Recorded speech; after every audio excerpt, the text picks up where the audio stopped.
ਅੱਜ ਬਈ ਜਵਾਨ ਨੇ ਪੱਕੇ ਰੋਡ ਤੋਂ ਹੀ ਮੈਨੂੰ ਮੋੜ ਲਿਆ, ਕਹਿੰਦਾ ਚੌਧਰੀ ਸਾਹਿਬ ਮੇਰੇ ਨਾਲ ਆ, ਤੇਰੀਆਂ ਵੀਡੀਓ ਮੈਂ ਦੇਖਦਾ। ਮੈਂ ਕਿਹਾ ਚਲੋ ਵੀਡੀਓ ਦਾ ਕੋਈ ਤਾਂ ਮੈਨੂੰ ਫਾਇਦਾ ਹੋਣ ਲੱਗਾ, ਅੱਲਾ ਖੈਰ ਰੱਖੇ। ਰਾਣੇ ਇਹ ਦੁਹਾਣਿਆਂ ਦਾ ਅਸੂਲ ਕੋ ਥਾਨੂੰ ਕੋ ਸਮਝਾ, ਅਸੀਂ ਤਾਂ ਹਰ ਸਾਲ ਦਲੀਲ ਹੁੰਦੇ ਆ। ਇਹ ਸੈਦ ਇਦਾਂ ਕਿਵੇਂ ਹੁੰਦਾ? ਇਹ ਤਾਂ ਕੁਝ ਵੀ ਸੈਦ ਕੋ ਨਹੀਂ।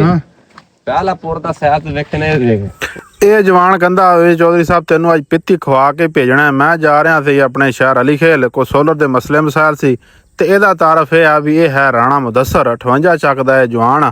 ਤੇ ਇਹਨੇ ਕਿਹਾ ਦੁਹਾਣੇ ਜਿਹੜੇ ਆ ਨਾ ਤੈਨੂੰ ਖਵਾਣੇ ਆ ਤੇ ਫੇਰ ਤੂੰ ਅੱਗੇ ਜਾਣਾ।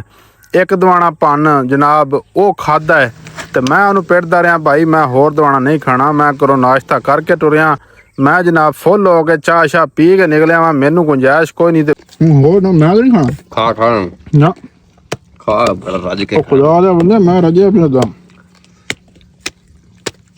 ਦੇਖਦੇ ਨੇ ਇਹ ਸਹੀ ਨਿਕਲਦਾ ਕਿ ਨਹੀਂ। ਹੁਣ ਥੋੜਾ ਜਿਹਾ ਖਾ ਕੇ ਵੇਖੇ ਜਾ ਇਹ ਚੜਿਆ ਆ, ਵੇਖ ਤਾਂ ਸਹੀ ਕਰੀ।